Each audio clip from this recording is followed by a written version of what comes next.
I was standing in my kitchen on a sweltering Tuesday afternoon in Phoenix, Arizona, when everything went dark.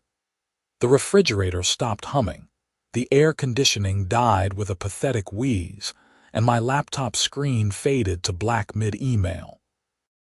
At first, I thought maybe the grid had overloaded from everyone running their AC units simultaneously in the 110-degree heat. But then, I looked out the window and saw my neighbors' houses still had power. Their porch lights were on, their windows glowed with life, and I could even hear the faint hum of air conditioners working overtime. Only my house sat in darkness. My name is Peter Edwards, and I had moved into the Sunset Ridge community about 8 months earlier. It was one of those cookie-cutter HOA neighborhoods where every house looked almost identical. Lawns had to be maintained at exactly 2.5 inches, and you needed written approval to paint your mailbox. I had bought the place after my divorce, thinking a fresh start in a quiet neighborhood would be exactly what I needed. The HOA rules seemed annoying but manageable. I was about to learn just how wrong that assumption was. I grabbed my phone and pulled up the power company's app, expecting to see some kind of outage notification. Nothing. According to Arizona Public Service, there were no reported outages in my area. I called their customer service line and waited through the automated menu until I finally reached a human being. "Hi, yes, my power just went out, but I can see all my neighbors still have electricity," I explained to the woman on the other end. "Can you check if there's an issue with my specific connection? Let me pull up your account, sir. Can I have your account number or service address?" I gave her my address on Cactus Bloom Drive and waited while she typed away at her computer. "That's strange," she said after a moment. "According to our system, your meter is showing 0 usage, but there's no disconnect order on file. Let me escalate this to our field services team. Can you go check your meter box and see if anything looks unusual?" The meter box was on the side of my house, tucked behind a decorative desert landscaping setup with rocks and a Apollo verd tree. I walked outside into the oppressive heat, already feeling sweat bead on my forehead. When I opened the metal door covering the meter, my stomach dropped. Someone had pulled the meter completely out of its socket. The heavy circular device was sitting on the ground next to the box, and the connection point was just an empty hole with exposed metal contacts. "Someone removed my meter," I said into the phone, trying to keep my voice calm even though rage was building in my chest. "It's just sitting here on the ground." "Sir, that's extremely dangerous and illegal. No one except authorized utility workers are permitted to remove meters. This is considered tampering with utility equipment. I'm going to send a technician out immediately. Can you stay on the property for the next hour? I'm not going anywhere in this heat without AC," I muttered. "Yes, I'll be here." While I waited for the technician, I tried to piece together what might have happened. I had paid my bill on time. I hadn't received any warnings or notices. Then I remembered something that made my blood boil even hotter than the Arizona sun. 3 days ago, I had received a violation notice from the HOA.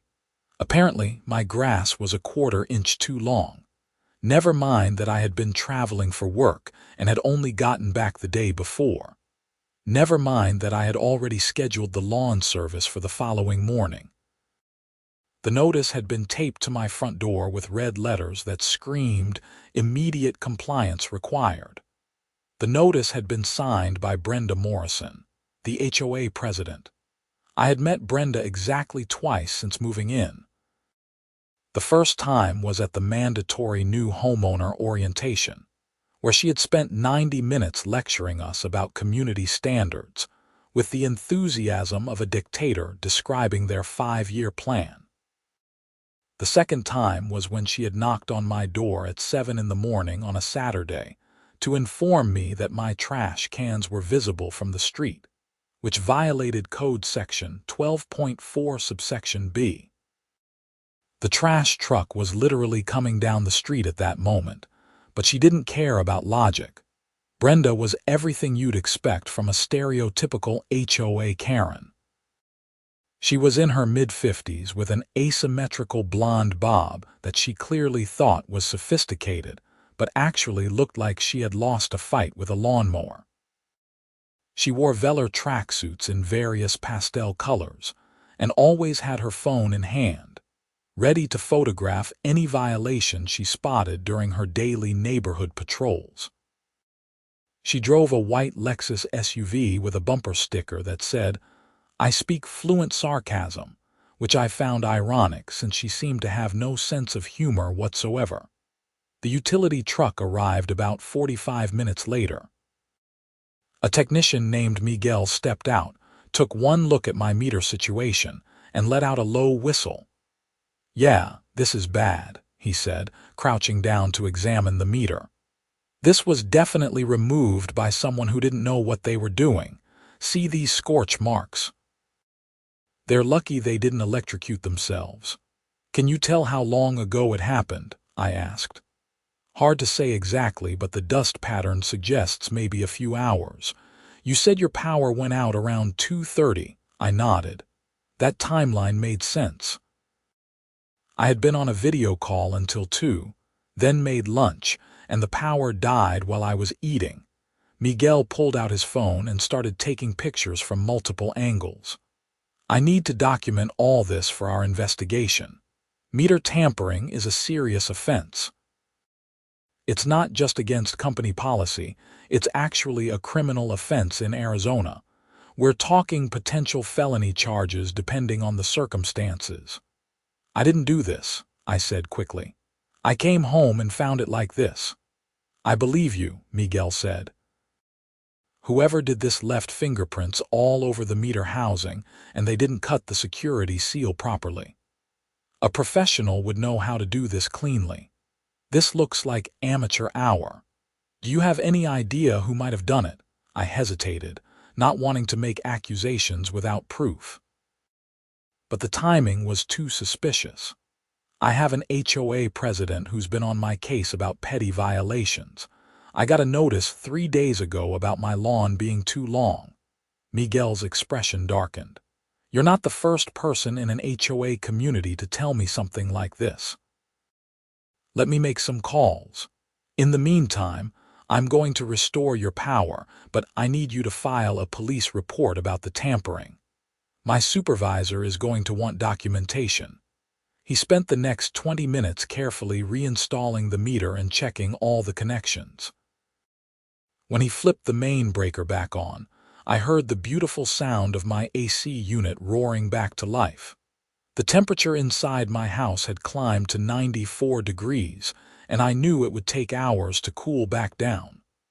"All set," Miguel said, handing me a business card. "That's my supervisor's direct number. She'll want to talk to you about what happened. Also, here's the incident report number. Give that to the police when you file your report." After Miguel left, I called the Phoenix Police Department non-emergency line. The dispatcher told me an officer would be out within a few hours to take a statement. In the meantime, I decided to do some investigating of my own. I checked my doorbell camera footage, which thankfully ran on battery backup and had caught everything. The video was damning. At 1:47 p.m., a white Lexus SUV pulled up in front of my house. Brenda Morrison got out wearing a pink velour tracksuit and sunglasses that covered half her face. She looked around nervously, then marched straight to the side of my house where the meter was located. She disappeared from view of the front camera, but I could see her shadow moving around the side yard. About 5 minutes later, she reappeared, got back in her SUV, and drove away. I immediately saved the footage to 3 different locations: my phone, my computer, and cloud storage. This was exactly the evidence I needed, but I wanted to be smart about this. I decided to wait for the police officer to arrive before confronting anyone. Officer Jackson showed up around 6 p.m. She was a no-nonsense woman in her 30s who listened carefully as I explained the situation and showed her the doorbell footage. "That's pretty clear evidence," she said, making notes in her pad. "Do you know this woman's full name and address?" "Brenda Morrison. She lives at 4782 Cactus Bloom Drive, about 4 houses down." "And she's the HOA president?" "Yes, madam. I have the violation notice she sent me if you want to see it." I showed her the notice about my lawn. Officer Jackson photographed it with her phone and added it to her report. "Here's what's going to happen," she said. "Tampering with utility equipment is a Class 6 felony in Arizona under Statute 13-1704. I'm going to go have a conversation with Miss Morrison. Depending on what she says, we may arrest her tonight or forward the case to the prosecutor's office for charges. Either way, you'll need to provide this video footage as evidence." "Happy to," I said. "I want to press charges. This isn't just about my power being out. This is about safety." "That technician said whoever did this could have been electrocuted." "You're absolutely right. This was incredibly dangerous and stupid." Officer Jackson stood up and handed me a case number. "I'll be in touch. Don't delete that footage." I watched from my front window as Officer Jackson walked down to Brenda's house. She knocked on the door, and after a moment, Brenda appeared. Even from this distance, I could see Brenda's body language shift from confused to defensive to panicked over the course of the conversation. The officer was there for about 15 minutes before returning to her patrol car and driving away. My phone rang almost immediately. It was a number I didn't recognize, but I answered anyway. "Mr. Edwards, this is Brenda Morrison from the HOA board." Her voice was tight and artificially sweet. "I understand there was some kind of misunderstanding today about your electrical meter." "Misunderstanding?" I couldn't keep the disbelief out of my voice. "You removed my meter and cut my power in 110-degree heat.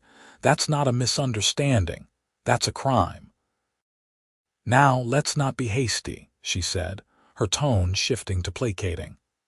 "I was simply trying to get your attention about the ongoing violations of community standards. Your lawn was unacceptable, and you've ignored previous warnings." "Previous warnings?"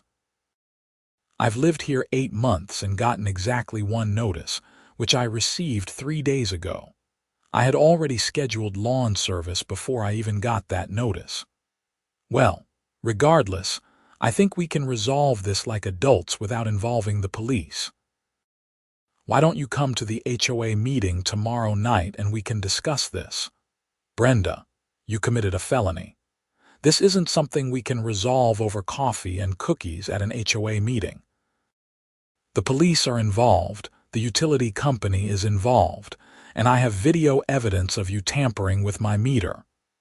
There was a long silence. When she spoke again, her voice had dropped the fake sweetness and turned ice cold. "You're making a big mistake. Do you have any idea how much power I have in this community? I can make your life a living hell. Daily violation notices, fines, legal actions. You'll regret this.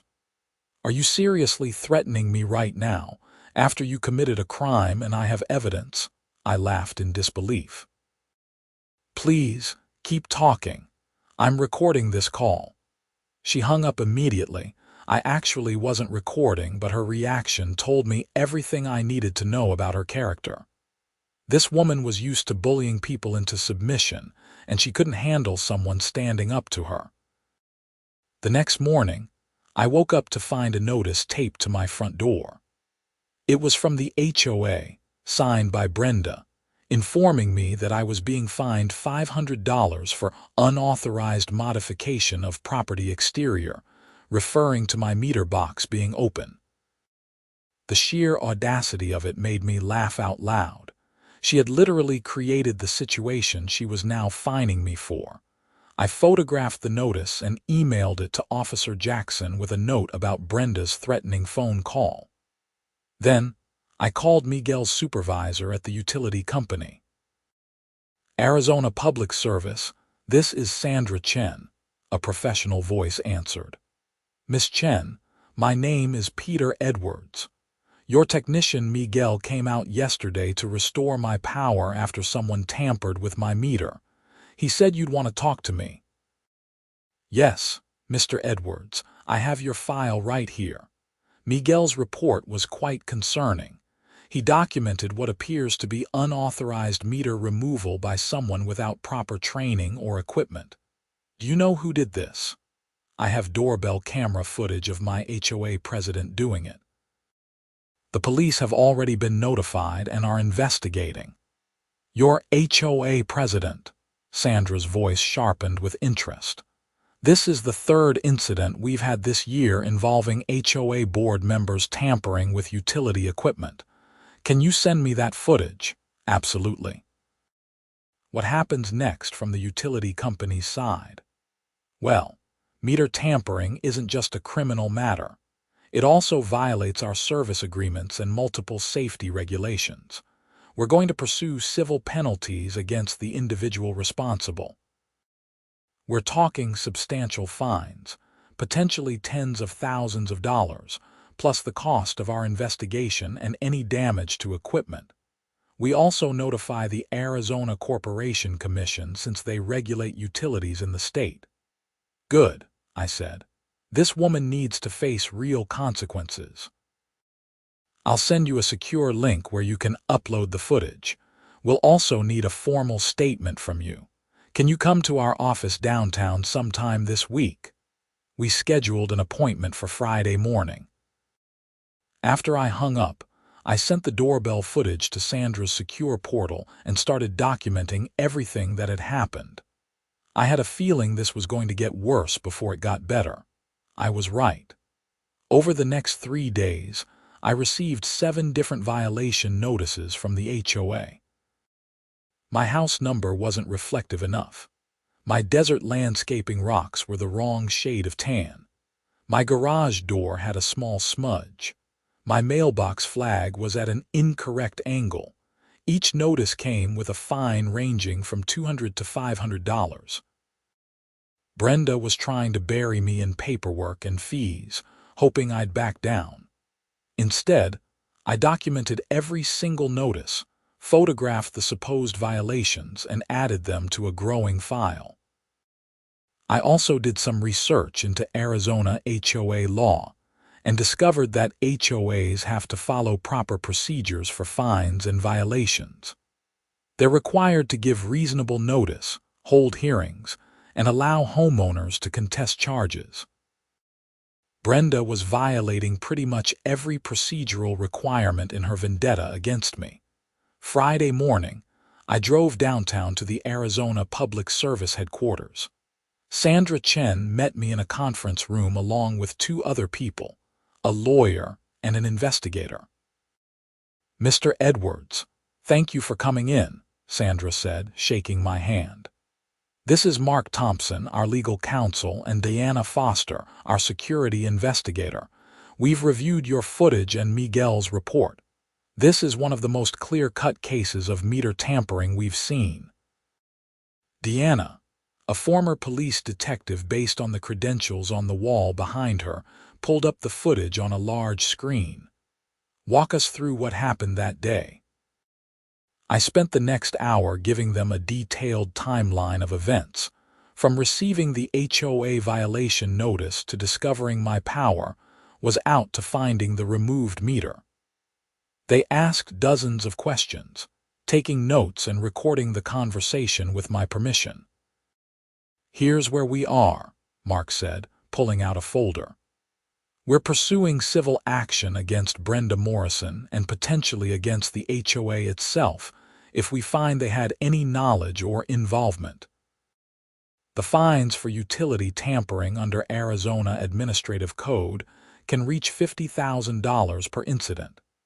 We're also going to seek reimbursement for the emergency service call, Miguel's time, the investigation costs, and the potential safety risk she created. Additionally, Diana added, We're recommending criminal charges be upgraded. What she did wasn't just tampering. By removing that meter, she created a dangerous situation. If you had tried to reconnect your power yourself, you could have been killed. We're pushing for felony charges rather than a misdemeanor. What about the HOA? I asked. She's doing all this in her capacity as HOA president. That's tricky, Mark admitted. If we can prove the HOA board knew about or sanctioned her actions, they could be held liable. Do you have any evidence of that? Not yet, but there's an HOA meeting tonight. I'm planning to attend and see how they react when I bring this up. Sandra leaned forward. Be careful. Document everything, but don't let them provoke you into doing anything that could hurt your case. The HOA meeting was held at the community center, a bland beige building that matched every house in the neighborhood. I arrived 15 minutes early and found about 30 people already there, mostly older residents who apparently had nothing better to do on a Friday evening. Brenda was at the front table with two other board members, Vice President Donald Hayes and Secretary Cheryl Palmer.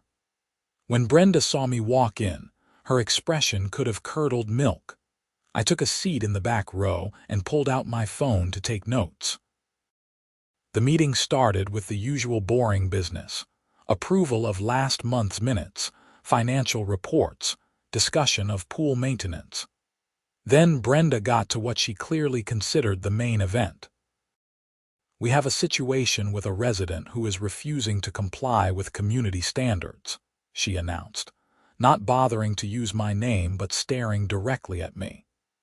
This resident has accumulated multiple violations and has responded with hostility and threats toward board members. Several heads turned to look at me. I raised my hand. Mr. Edwards, you're not recognized, Brenda snapped. I'm the resident you're talking about, so I think I have the right to respond, I said calmly. And I'd like to make a statement to the entire board and the community about what actually happened. This isn't the time, Brenda said. Actually, according to the HOA bylaws, residents have the right to address the board during meetings, an older man in the front row said.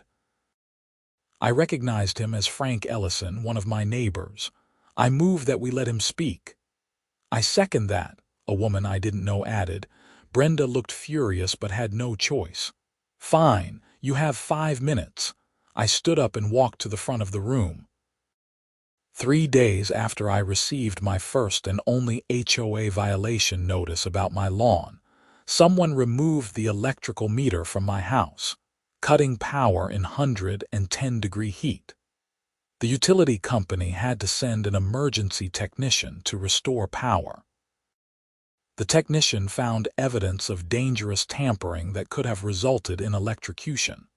I have doorbell camera footage showing exactly who did it. I pulled out my phone and connected it to the projector screen that the board had been using for their financial presentation. The footage played for everyone to see. There was Brenda's white Lexus pulling up. There was Brenda getting out. There was Brenda walking to the side of my house. And there she was returning 5 minutes later and driving away. The timestamp was clear: 1:47 p.m. on Tuesday. The room erupted in shocked murmurs. Several people started talking at once. That's you, Brenda, someone shouted. You cut his power, are you insane? Brenda stood up, her face red. This is taken out of context. I was checking for violations on his property. I didn't touch his meter. Really? I said. Because the utility company technician found fingerprints all over the meter housing. The police have opened a criminal investigation for felony utility tampering. Arizona Public Service is pursuing civil penalties that could reach $50,000. And I have a recording of you threatening me on the phone after the police talked to you. That last part was a bluff since I hadn't actually recorded the call, but Brenda didn't know that. Her face went from red to white. Donald Hayes, the vice president, stood up and moved away from Brenda like she had a contagious disease. "Brenda, is this true? Did you really tamper with his electrical service?" I was trying to get his attention about the violations. He was ignoring the HOA by committing a felony. Donald looked horrified. "Do you understand what you've done? This could expose the entire HOA to liability. Our insurance might not cover this because you acted criminally." Cheryl Palmer, the secretary, was frantically typing on her laptop. "I'm looking at our bylaws and insurance policy right now. Donald's right. If a board member commits a crime while acting in their official capacity, especially something this serious, we could all be sued." The room descended into chaos. People were shouting questions and accusations. Someone demanded Brenda's immediate resignation. Someone else wanted to know if their HOA fees would go up because of this. Frank Ellison stood up and called for order. "Clearly this situation needs to be investigated by the full board," Frank said in a voice that commanded attention. "I move that Brenda Morrison be suspended from her duties as HOA president effective immediately, pending a full investigation into these allegations." "Seconded," multiple voices called out. "All in favor," Donald called out, apparently deciding to take charge. A forest of hands went up. I counted quickly. At least 25 out of the 30 people present. Opposed, only 2 hands went up, Brenda's and one of her friends. "The motion carries," Donald announced.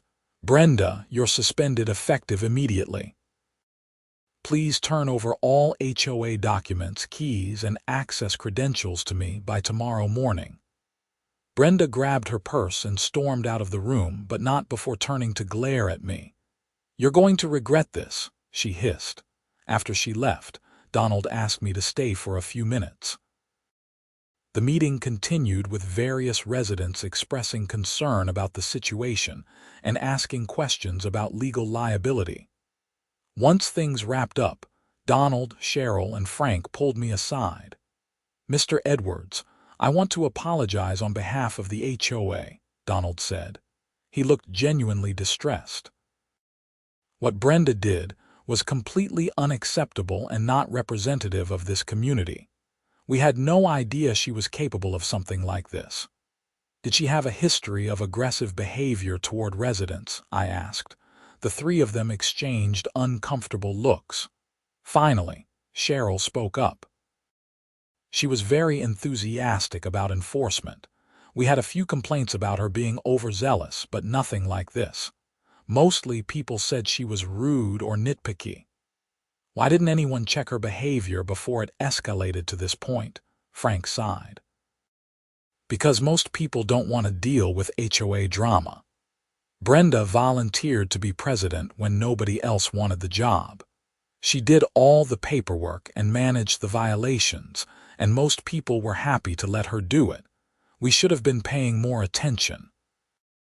"What happens now with all these bogus fines she issued me?"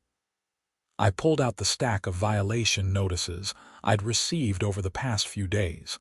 Donald looked through them and shook his head in disgust. "These are clearly retaliatory. I'm going to void all of these immediately." "You won't owe any fines. In fact, we should probably review every violation she issued in the past year to make sure she wasn't abusing her authority with other residents." "That's going to be a mess," Cheryl muttered, but she nodded in agreement. "But it's the right thing to do." Over the next week, the situation escalated quickly. The Phoenix Police Department formally charged Brenda Morrison with felony tampering with utility equipment. Because of the dangerous nature of her actions and the extreme heat that day, they also added a reckless endangerment charge.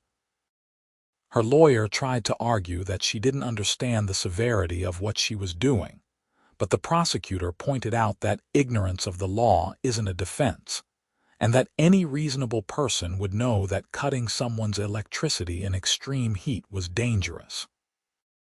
Arizona Public Service moved forward with their civil case. They calculated that between the emergency service call, investigation costs, safety review, and the precedent they needed to set to discourage future tampering. They were seeking $42,000 in damages and penalties from Brenda. Her lawyer tried to negotiate it down, but APS was firm. They made it clear that utility tampering was a serious safety issue, and they weren't going to go easy on anyone who endangered the public or their workers. The HOA board did a comprehensive review of Brenda's actions over her 2-year tenure as president. They found dozens of questionable violation notices, many issued to people who had crossed her in some way or disagreed with her at meetings. The board ended up voiding about 60% of the fines she had issued and refunding nearly $30,000 to residents. Several people who had moved out of the neighborhood specifically because of her harassment were contacted and offered settlements. The local news picked up the story after someone at the police department leaked it to a reporter. Suddenly, I was getting calls from journalists wanting interviews about HOA overreach and power-drunk board members. I did one interview with a local TV station where I calmly explained what had happened and emphasized that this was about criminal behavior, not just annoying HOA rules. That interview went viral online. Within days, I was getting messages from people all over the country sharing their own HOA horror stories. Apparently, Brenda was part of a much larger problem of busybody HOA board members who saw their positions as opportunities to control and harass their neighbors rather than serve their communities. The attention didn't help Brenda's case. Her lawyer tried to argue for a plea deal, but the prosecutor felt the case was too high profile to let her off with just a slap on the wrist. In Arizona, a Class 6 felony can result in prison time, though first-time offenders often get probation. The prosecutor was pushing for jail time, especially given the reckless endangerment charge. Meanwhile, I got a call from Sandra Chen at Arizona Public Service with an unexpected update. Mr. Edwards, I wanted to let you know that we've expanded our investigation. After your case made the news, we received reports from 3 other HOA communities about similar incidents. In 2 cases, board members had actually hired unlicensed electricians to disconnect power to homes with outstanding HOA fines. In the 3rd case, an HOA maintenance worker was instructed by the board president to tamper with a resident's meter. That's insane, I said. How are these people getting away with this? They weren't. We just didn't connect the dots until your case brought everything to light. We're now working with law enforcement across Maricopa County to investigate all of these incidents. This has become a major safety initiative for us. Good. Maybe something positive will come out of this whole mess. 2 months after the incident, Brenda's case went to trial. I had to testify, which was nerve-wracking despite having all the evidence on my side. The prosecutor walked me through the timeline of events while Brenda's lawyer tried to make me seem like an unreasonable troublemaker who had provoked his client. It didn't work. The doorbell footage was too clear. The technician's testimony about the dangerous tampering was too damning, and the pattern of retaliatory fines I had received was too obvious. The jury deliberated for less than 3 hours. They found Brenda guilty on both charges: felony tampering with utility equipment and reckless endangerment. The judge scheduled sentencing for the following month. During that waiting period, the HOA civil case played out. 3 residents who had been particularly harassed by Brenda, including an elderly woman she had fined nearly $10,000 over 2 years for petty violations, filed a lawsuit against both Brenda personally and the HOA for negligent supervision.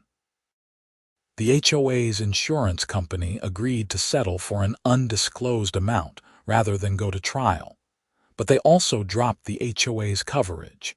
meaning the neighborhood had to find new insurance at a much higher rate. The community was split about whether to sue me for causing all this trouble or thank me for exposing Brenda's behavior. A vocal minority, mostly Brenda's friends, tried to paint me as the villain who had destroyed the neighborhood's reputation. But the majority of residents understood that I had simply defended myself against criminal behavior. The new HOA board, with Donald as president and Frank as vice president, implemented major reforms. They created an appeals process for violations, required all fines to be reviewed by at least 2 board members, limited the president's unilateral authority, and established term limits so no one person could dominate the board for years. They also revised the violation guidelines to be more reasonable, getting rid of ridiculous rules like the exact angle of mailbox flags. Sentencing day arrived on a Wednesday morning in October. The Phoenix courthouse was surprisingly crowded. Apparently word had spread and several reporters were there to cover the outcome.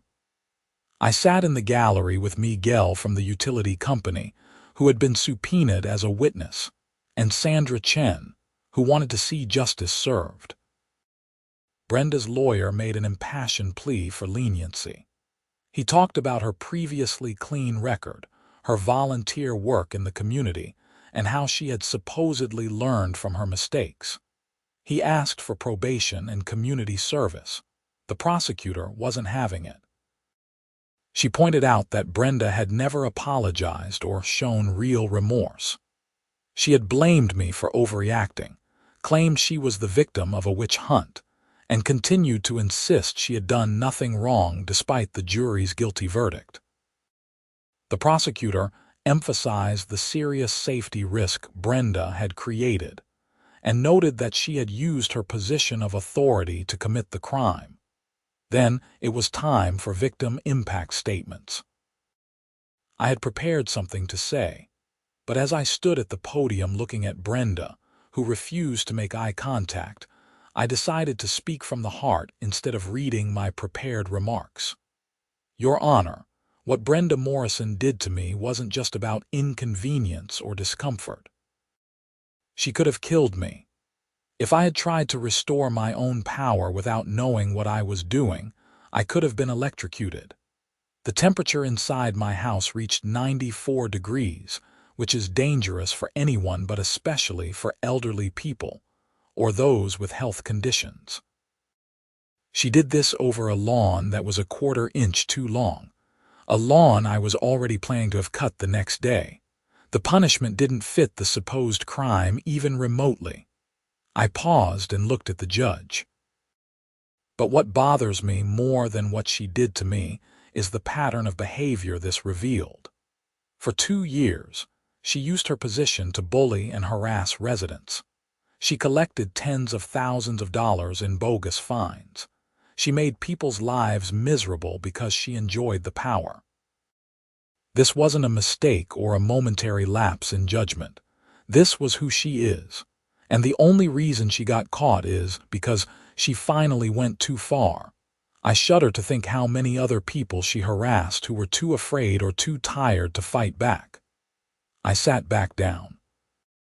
Miguel squeezed my shoulder supportively. The judge, a stern woman in her 60s named Patricia Hernandez, took off her glasses and looked at Brenda for a long moment. Miss Morrison, I've been on the bench for 23 years. I've seen a lot of defendants come through this courtroom. Some are genuinely remorseful. Some are victims of circumstance. Some made terrible mistakes they deeply regret. You don't appear to be any of those things. Throughout this trial, you've shown no accountability, no empathy, and no understanding of the severity of your actions. Judge Hernandez picked up a document from her desk. I've read through the victim impact statements, not just from Mr. Edwards, but from 11 other residents of your HOA community. They describe a pattern of abuse, harassment, and petty tyranny. You turned a position of community service into your personal fiefdom. When someone stood up to you, you didn't just retaliate with paperwork. You committed a dangerous felony that could have resulted in serious injury or death. Brenda's lawyer tried to interject, but the judge held up her hand. The court finds that this case warrants significant consequences. On the charge of tampering with utility equipment, a Class 6 felony, I'm sentencing you to 2 years in the Arizona Department of Corrections. On the reckless endangerment charge, I'm sentencing you to 1 year to be served concurrently. However, I'm suspending all but 6 months of the sentence. You will serve 6 months in county jail, followed by 3 years of supervised probation. Brenda gasped. Her lawyer looked shocked. The prosecutor nodded with satisfaction. Additionally, Judge Hernandez continued, you are ordered to pay full restitution to Arizona Public Service in the amount of $42,000. You will complete 200 hours of community service, specifically working with programs that help low-income residents with utility assistance. So perhaps you'll learn something about how essential these services are. You are permanently banned from serving on any HOA board or similar governing body, and you will write a formal apology to Mr. Edwards and the residents of Sunset Ridge community to be reviewed and approved by this court before your release from jail. The judge banged her gavel. Court is adjourned. Bailiff, please take Miss Morrison into custody. I watched as Brenda was handcuffed and led away, finally looking scared instead of arrogant. Her lawyer was already talking about appeals, but I knew from the prosecutor that the evidence was so overwhelming that an appeal was unlikely to succeed. Outside the courthouse, Sandra Chen shook my hand. Justice served. Thank you for standing up and fighting this. You may have prevented future incidents by making an example of this case. Miguel hugged me. Man, I've restored power to hundreds of homes, but this is the first time I got to see real consequences for the person who caused the problem. This felt good. Several reporters wanted statements, but I kept it brief. I hope this case sends a message that HOA board members are not above the law. They're supposed to serve their communities, not terrorize them. And anyone who thinks they can tamper with essential utilities needs to understand there will be serious consequences. The story continued to make waves for weeks. Several states started looking at legislation to provide better oversight of HOA boards and stronger protections for homeowners. Arizona introduced a bill requiring HOA board members to undergo training about their legal limitations and responsibilities. The bill was nicknamed Brenda's Law by the media, which I'm sure she loved. The civil case from Arizona Public Service concluded with Brenda's assets being seized to pay the $42,000 fine. She had to sell her house in Sunset Ridge and move in with her sister in Tucson. The 3 other HOA board members who had been caught tampering with utilities in different communities also faced criminal charges, and one of them got an even harsher sentence than Brenda because he had done it multiple times. As for me, life gradually returned to normal. The new HOA board was respectful and reasonable. They actually worked to improve the community instead of just issuing violations. Property values in the neighborhood went up once word spread that the toxic leadership had been replaced.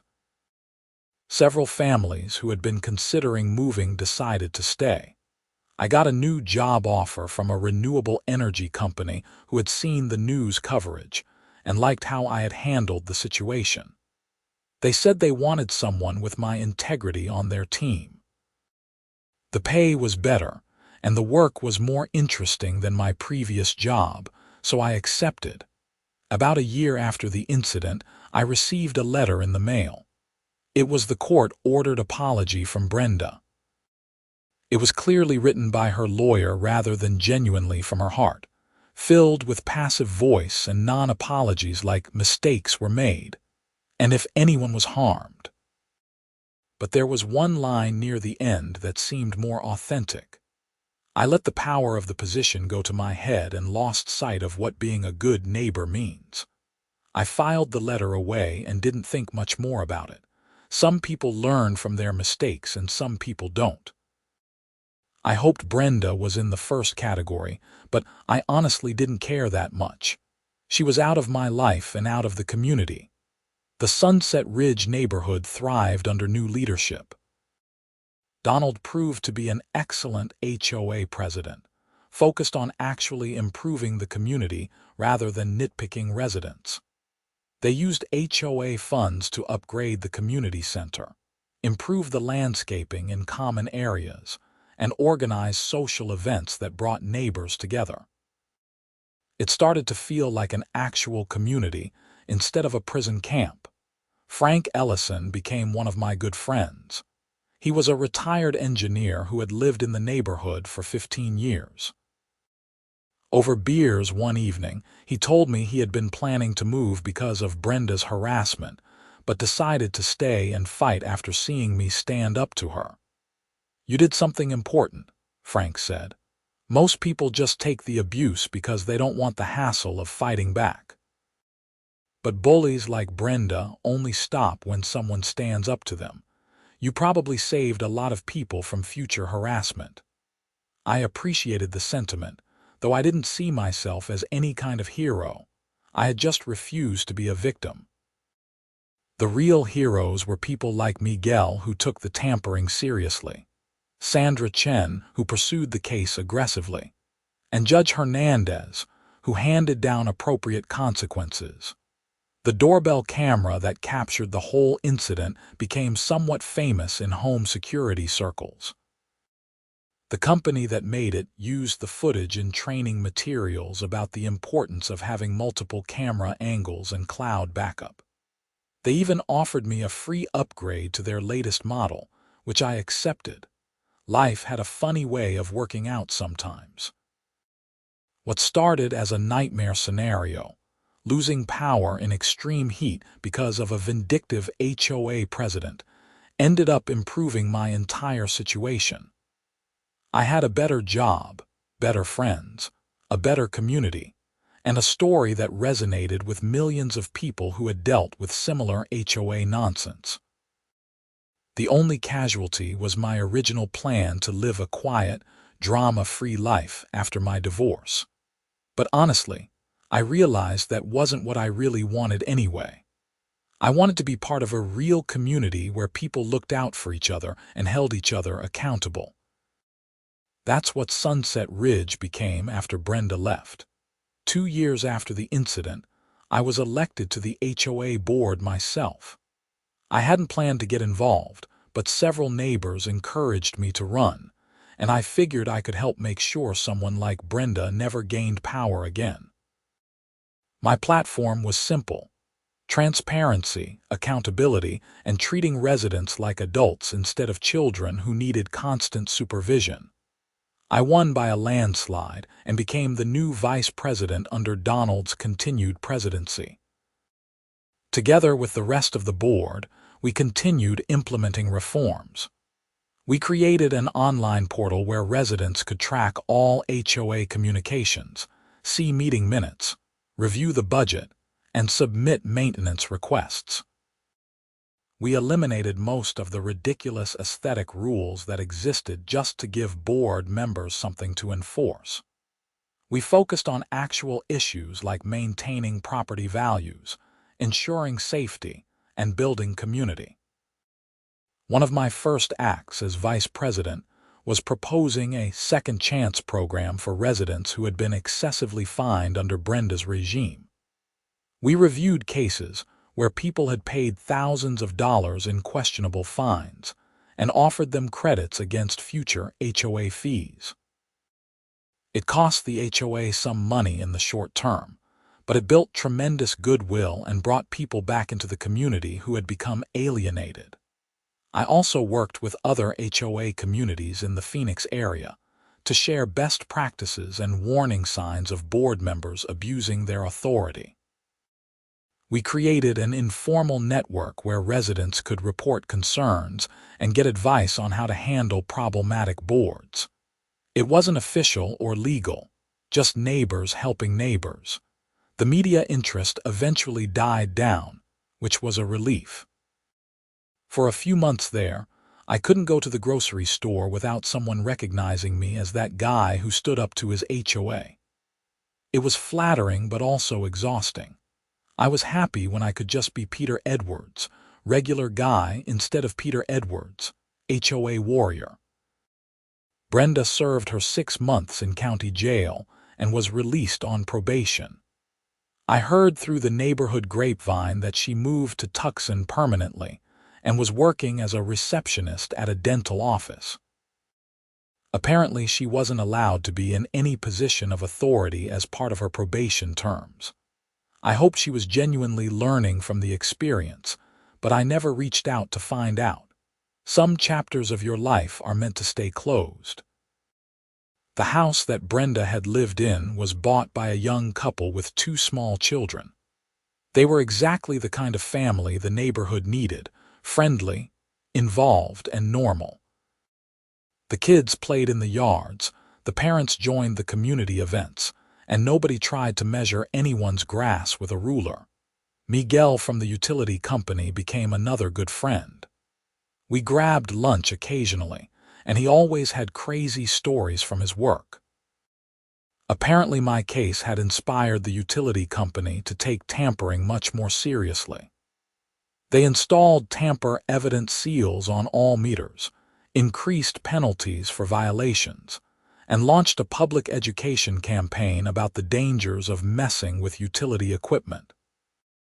Miguel said service calls for tampering dropped significantly after our case made the news. Sandra Chen sent me a Christmas card every year thanking me for my cooperation with their investigation. The case had apparently been a turning point for how Arizona Public Service handled HOA-related issues. They now had a dedicated hotline for residents who suspected their HOA was interfering with utility service, and they worked closely with law enforcement on any tampering reports. 3 years after the incident, I met someone. Her name was Teresa Nelson, and she was a teacher at a local elementary school. We met at a community barbecue that the HOA organized. She had just moved into the neighborhood and didn't know anything about the Brenda situation, which was refreshing. For our first several dates, I was just a guy who worked in renewable energy and served on his HOA board. Normal and boring in the best possible way. Eventually, I told her the story and she laughed so hard she nearly spit out her wine. "You're kidding. That actually happened." I thought those viral HOA horror stories were exaggerated. Nope, all true. I have the video evidence and the court records to prove it. That's insane. But also, good for you for standing up to her. I deal with parents who think they can bully teachers all the time. It's nice to see someone face real consequences for that kind of behavior. Teresa and I got serious pretty quickly. She loved the neighborhood and how friendly everyone was. She was shocked when I told her it had been a miserable place just a few years earlier. That's how much things had changed. We got engaged a year later, and the HOA actually threw us an engagement party at the community center. It was Donald's idea, a celebration of how far the community had come. Over 100 people showed up, neighbors who had become genuine friends. Frank gave a toast about how communities are built by people who care enough to fight for what's right. It was sappy but touching. The wedding was small and intimate, just close friends and family. We honeymooned in Hawaii and came back to our life in Phoenix, which felt pretty perfect.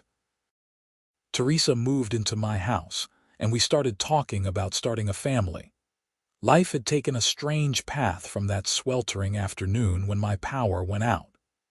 A single act of petty tyranny by an HOA president had spiraled into criminal charges, viral news coverage, and community-wide reforms. It had also, in a weird way, led me to exactly where I needed to be.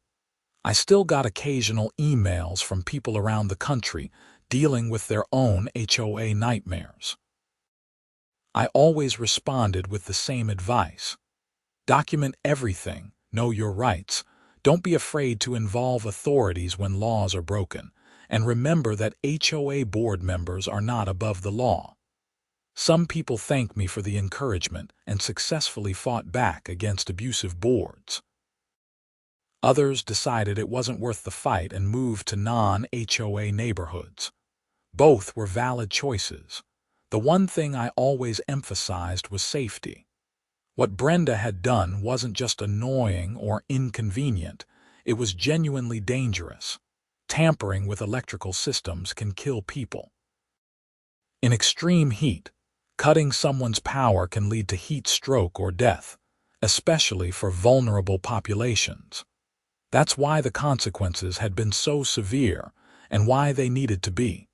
4 years after the incident, I was sitting on my back patio on a cool evening in March. Teresa was inside putting together a crib.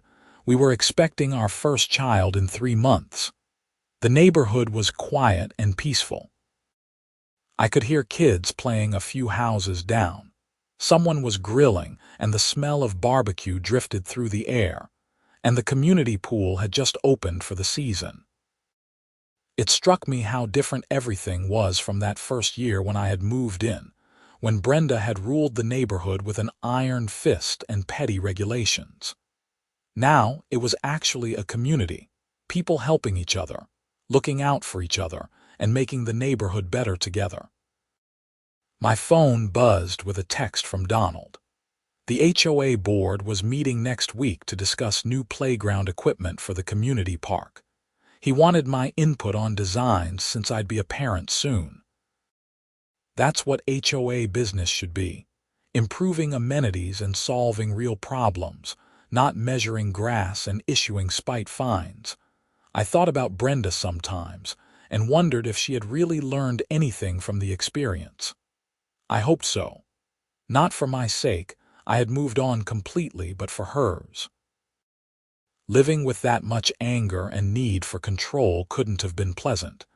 Maybe serving time and losing everything had given her perspective. Or maybe she was still bitter and blaming me for her choices. I'd never know, and that was fine. The important thing was that the community had healed and improved. The residents who had been harassed and overfined had gotten refunds and apologies. The new board was functional and reasonable. Property values had increased. People actually wanted to live in Sunset Ridge now instead of trying to escape. And on a personal level, I had found unexpected benefits from standing up for myself. A better job, true friends, a wonderful partner, and a baby on the way. None of that would have happened if I had just accepted Brenda's harassment and paid the bogus fines. Sometimes fighting back, even when it's hard and messy, leads to better outcomes than just going along to get along. Teresa came outside and sat down next to me, resting her hand on her pregnant belly. The crib is assembled. Only took me 2 hours and 1 minor breakdown. I laughed and kissed her forehead. "You're amazing. How are you feeling?" "Tired but good. This little one is getting heavy." She looked around the backyard. "I'm glad we're raising our kid here. This is a good neighborhood." "It is now," I agreed. "It wasn't always." "I know, but you helped make it better. That's pretty cool," I shrugged, uncomfortable with the praise. I just didn't let someone get away with cutting my power. Anyone would have done the same. No, they wouldn't have. Lots of people would have just paid the fines and kept their heads down. You chose differently, and it made a real difference. Maybe she was right. I had made a choice to stand up to a bully instead of backing down. That choice had consequences, some of them difficult and stressful, but ultimately positive ones. It had rippled out beyond just me to affect an entire community for the better. The sun was setting, painting the Arizona sky in brilliant oranges and pinks. Somewhere in the neighborhood, someone was having a party. Laughter and music drifted through the air. The heat of the day was fading into a comfortable evening. My air conditioning was working perfectly as it should be. I thought back to that moment 4 years ago when I had stood in my dark, sweltering house wondering what had happened to my power. I couldn't have imagined then where that moment would lead: criminal trials, news coverage, community transformation, and ultimately a better life. Life is strange that way.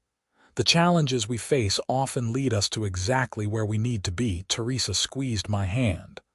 What are you thinking about? Just how far things have come, how good life is right now. It really is, she agreed, leaning her head on my shoulder. We sat there in comfortable silence as the last light faded from the sky and the stars began to appear. Inside our house, the nursery was ready. Around us, our community was thriving. And ahead of us, a future full of possibilities stretched out like the endless Arizona desert, beautiful and full of promise. The incident with Brenda had taught me several important lessons. First, that bullies only have as much power as you give them. Second, that standing up for yourself matters even when it's difficult. Third, that communities are built by people who care enough to make them better. And finally, that sometimes the worst days lead to the best outcomes if you handle them right. I never regretted pressing charges or pursuing the case against Brenda. Some people thought I should have just let it go, that jail time was too harsh for an HOA dispute. But it wasn't just an HOA dispute. It was a crime. She had endangered my safety and violated the law. The consequences were appropriate, and they sent a message that needed to be sent. The reforms that came out of the case extended far beyond Sunset Ridge. Arizona had passed stronger protections for homeowners dealing with HOA overreach. Other states had followed suit. National HOA organizations had updated their best practices and training programs. Utility companies had implemented better security measures. It was a genuine case of individual action leading to systemic change. But on a day-to-day basis, none of that mattered as much as the simple fact that I could sit on my patio on a beautiful evening with my pregnant wife in a neighborhood I loved without worrying about some petty tyrant issuing violation notices. That was the real victory, the restoration of normalcy and peace. The community had planned a 5th-year anniversary barbecue to celebrate the reforms, though they were being tactful and calling it a Community Appreciation Day, instead of explicitly mentioning the Brenda situation. I appreciated their discretion. The story would always be part of the neighborhood's history, but it didn't need to define us forever. Frank was organizing the event with his usual enthusiasm. He had proposed having Miguel and Sandra from the utility company as special guests, which I thought was a nice touch. They had been integral to getting justice and preventing future incidents. The utility company was even sponsoring the event, providing free energy efficiency audits for any resident who wanted one. As spring turned to summer, life continued its forward momentum. Teresa and I attended childbirth classes and argued good-naturedly about baby names. The HOA board approved new playground equipment that would be installed before our baby arrived. Donald was talking about running for city council, inspired by the positive change he'd seen at the neighborhood level. I had been asked to speak at a national HOA conference about the importance of accountability and reasonable governance. I was nervous about it, but agreed. If sharing my story could prevent even one other homeowner from being harassed or endangered by an abusive board member, it was worth the discomfort of public speaking. The conference was in Denver in June. I flew out for 3 days and found myself in a ballroom full of HOA board members, property managers, and attorneys. My session was titled, "When HOAs Cross the Line: A Case Study in Accountability." I was worried people would be hostile, but the reception was overwhelmingly positive. I walked them through the entire timeline, from the first violation notice to Brenda's sentencing to the community reforms that followed. I emphasized that HOAs serve an important function when they're run properly, maintaining property values and managing shared resources. But that function depends on board members understanding they're servants of the community, not rulers over it. During the Q&A session, several board members thanked me for bringing attention to the issue. One woman stood up and said my case had inspired her HOA to completely revise their violation procedures and appeals process. A property manager said he now includes a module on legal boundaries and criminal liability in his training for new board members. Not everyone was happy. One man accused me of making HOAs look bad and encouraging residents to be litigious. I responded calmly that I had only pursued legal action because a crime was committed. If HOA board members stayed within the bounds of the law and treated residents with respect, they had nothing to worry about from my story. Flying home, I felt good about the presentation. Change was happening, slowly but steadily. The conversation around HOA governance was shifting from blind deference to authority toward accountability and residents' rights. I was proud to have played a small part in that shift. Teresa picked me up from the airport, her belly noticeably bigger than when I had left 3 days earlier. "How'd it go?" she asked as I loaded my luggage into the car. "Really well. I think people actually listened and took it seriously." "Of course they did. You're very persuasive when you're talking about something you care about." She smiled at me. "Plus, you're right, that always helps." We drove home through familiar streets, past houses I recognized and neighbors I knew by name. The Sunset Ridge sign at the entrance to our community looked freshly painted. Someone had planted flowers around it, small touches that made the neighborhood feel cared for. Our baby arrived in early August, a daughter we named Emma. The neighborhood threw us a massive baby shower, with gifts and advice flowing freely from the many families in Sunset Ridge. It was heartwarming to see how much the community had come together. Frank held Emma carefully and got a little teary-eyed. "This is what it's all about," he said. "Raising kids in a place where people look out for each other, where you don't have to worry about some wannabe dictator making your life miserable over nothing." I couldn't have agreed more.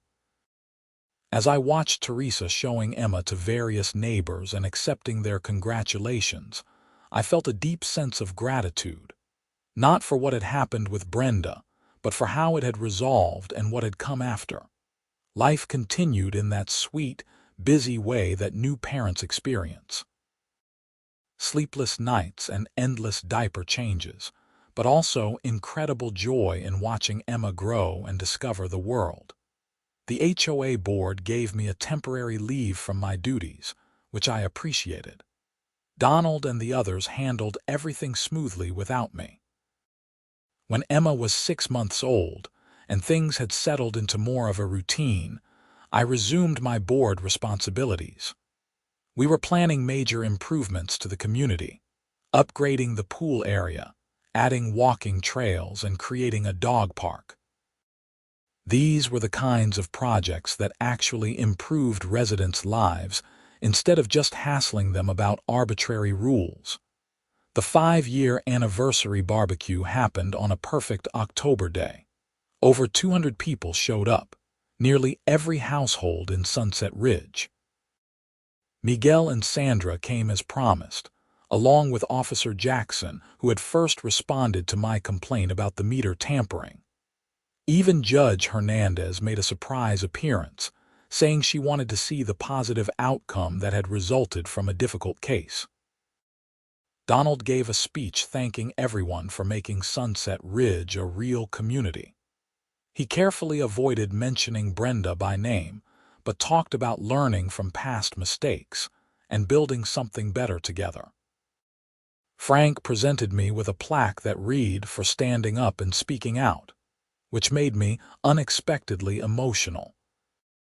But the best part of the day was just watching neighbors interact.